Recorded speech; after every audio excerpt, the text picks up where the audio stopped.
E aí, você deu basicamente uma explicada no que eu já ia te perguntar, porque é justamente, a gente acabou de falar da importância de estar na Globo Sim. pra carreira, eu Sim, digo, não, né? Do fundamental. humorista e tal. Maravilhoso. É um Pra mim foi negócio muito maravilhoso. foda.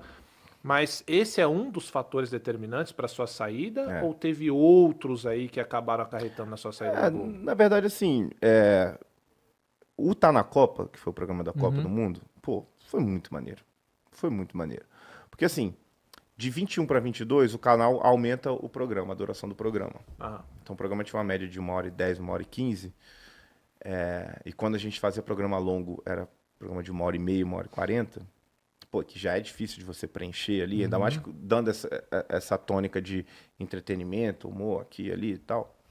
Cara, o programa foi pra, tipo assim, 2 horas, 2h15 e caraca. batendo 2h40 várias vezes, porque eles queriam que a grade ficasse a grade ficasse preenchida com o programa ao vivo.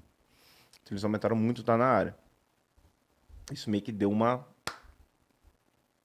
massacrada, né, em equipe, Mas mas na não deram mais gente. gente pra Não, vocês, não? não deram. Era a mesma equipe Era a a mesma fazer, aí é equipe, a foda, mesma né? equipe, a mesma equipe. E aí, pô, aí a gente perdeu o Tociro Neto, que Falei com era. ele já um tempo atrás. Ele acabou saindo justamente por conta disso. Ele viu que, pô, Palmeirense, né? palmeirense, gente É. boa. Dividi apartamento com Aham. ele no Rio de Janeiro, pô. Muito foda ele. Ele é muito foda. Ele é muito foda. E ele era um cara também que, por exemplo, ele foi pro programa e ele era o único que eu conseguia trocar ali em questão de humor. Porque ele é um cara da área, entendeu? Ele passou a ser um cara da área. Então ele me ajudava muito nesse processo também. E aí o Tociro saiu, eu falei, pô, fudeu. Fudeu. E aí, beleza, a gente foi arrastando, arrastando. Aí quando chegou o Tá na Copa era um programa de 1 hora. Cara, e era um programa assim, com uma estética maneira, com 2 convidados fixos, mas que eu ficava pensando assim, pô, querendo ou não, isso aqui pode virar o case do ano que vem, pô. A gente começar a trazer gente, pô, mais off futebol, e aí coloca com o comentarista da casa, e deixa ele mais enxuto. Porque assim, o feedback que a gente teve do Tá na Copa foi muito maneiro. Foi muito maneiro. As pessoas adoraram. Tipo assim, a Débora se dedicou muito. A Débora se amarrou no programa. Se divertia. E, pô, querendo ou não, é a Débora Seco, então esquece. Repercussão 1 trilhão. Não só por causa da roupa que ela usava, porque teve o lance lá, o primeiro programa teve Ah, aquele. foi, da Aham. roupa. Teve o lance Tal, da roupa. galera, Então, acho ela que- nem usou naquele programa aquela roupa. Ela não usou. Ela só tirou a foto, mas aí a direção falou, pô, Calma lá. aí não, né? Calma lá. Pera aí, que eu tenho esposa e, enfim. Não, brincadeira. E aí, pô, cara, Tá na Copa foi demais, assim. Foi demais. Era o programa dos meus sonhos, assim. E eu pensando, e eu conversando assim muito com as pessoas que faziam o Tá na Área, do tipo, Só não perde raciocínio. Desculpa a indiscrição, mas aumentaram a carga de trabalho, não te deram equipe, não aumentaram a grana que você recebia? não. Ou teve nada? Não. Aí é foda. É foda. Porque assim, na verdade, a carga, ela, em termos de horário, ela se mantinha a mesma Sim, para todo sim, mundo, né? sim, Só sim, que ela sim. meio que era mais na parte criativa Claro, mesmo claro, que claro, claro. Não, mas exposição também, né? ficava. Você tá mais tempo É, na TV, Exposição então. também. Claro.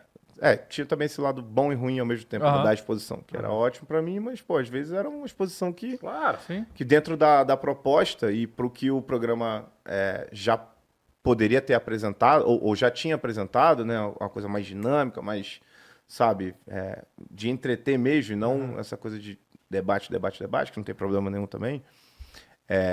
Mas realmente ficou mais complicado, assim, de segurar isso. E aí, pô, com o case do Tá na Copa, eu fiquei muito animado. Eu falei, pô, na boa. E conversando, assim, com algumas pessoas da equipe, que também meio que, sabe, passaram o ano de 2022 muito sufocadas com essa coisa de programa longo e programa assim, e eu também já assim, meu Deus do céu, tudo que eu tô fazendo tá repetitivo, não tô aguentando mais, pá. Veio Tá na Copa, eu falei, cara, esse é o programa que a gente tem que ter. E eu conversei com o Igor, cara, é isso, a gente vai trocar ideia. E com algumas pessoas da equipe e, enfim, a própria a Dani, né? Dani Martins, que, pô, melhor chefe que eu já tive na minha vida. Ela era editora-chefe do programa. Ela falou, pô, realmente, se fosse assim, o Tá na Área fosse assim, vai ser ótimo e tal. E assim, eu entendo que o canal tem uma necessidade de colocar coisas que preencham bastante a grade. Só que o que a gente queria, o que eu queria passar pro canal era de que, pô, vamos tentar achar um meio termo disso aí. Tenta, sei lá, esticar um outro programa ou sei lá, dentro de uma proposta, criar um outro novo que seja colado com o nosso. E que, se for o caso, a gente até, sei lá, divida um pouquinho de equipe. Não sei. Porque o nosso vai diminuir muito, então a gente vai ter mais esse manejo, mais esse domínio. Só que o que aconteceu foi que eu nem tive essa conversa, não tive a oportunidade de ter essa conversa, porque o canal já tinha decidido que eu não faria mais o Tá Na Área a partir de 2023. E eles me queriam com um quadro de humor. Eu falei, beleza, para esse quadro aí de humor acontecer, para eu me sentir satisfeito, primeiro eu quero ter algum espaço na TV aberta, porque eu ia estar perdendo muito na TV fechada, e eu quero mais ou menos que, pô, seja assim, assim, assado. Algumas coisas que eu não tinha no Tá Na Área, eu pedi. Só que, tipo, a emissora acabou também tendo dificuldade para entregar o que eu tinha pedido. E assim, e aí a gente entra em algumas questões como exclusividade. É muito limitado, né, É cara? muito limitado. Uma parada que, pô, pra eu estar aqui hoje, se eu estivesse na Globo, Pois é. sabe, eu teria que um processinho ali Imagina, e tal, não sei o quê. E aí, às vezes, sei lá, às vezes, pô, um cara lá dentro tem um bode com... Não tô falando que é o caso de vocês. Bem como é que é Mas isso. sabe? E aí, não vai, beleza. Aí você perde uma puta de uma janela, perde uma puta de uma experiência. Questão comercial também começou a pesar muito, questão salarial também. Salário que, enfim, acabou não sendo mexido durante todo esse tempo.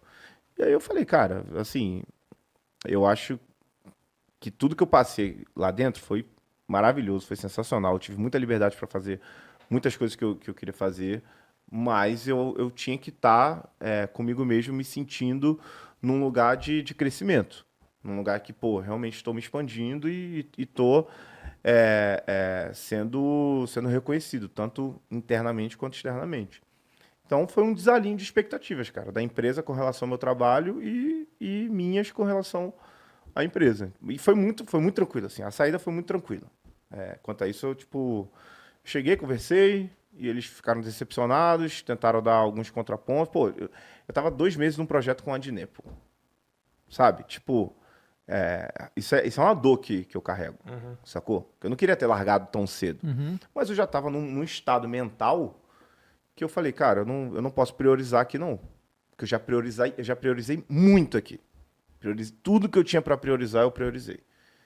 E aí, se nesse momento de virada de ano, que, pô, eu tô com expectativas, eles não vão me priorizar, eu também não vou poder priorizar Claro. eles.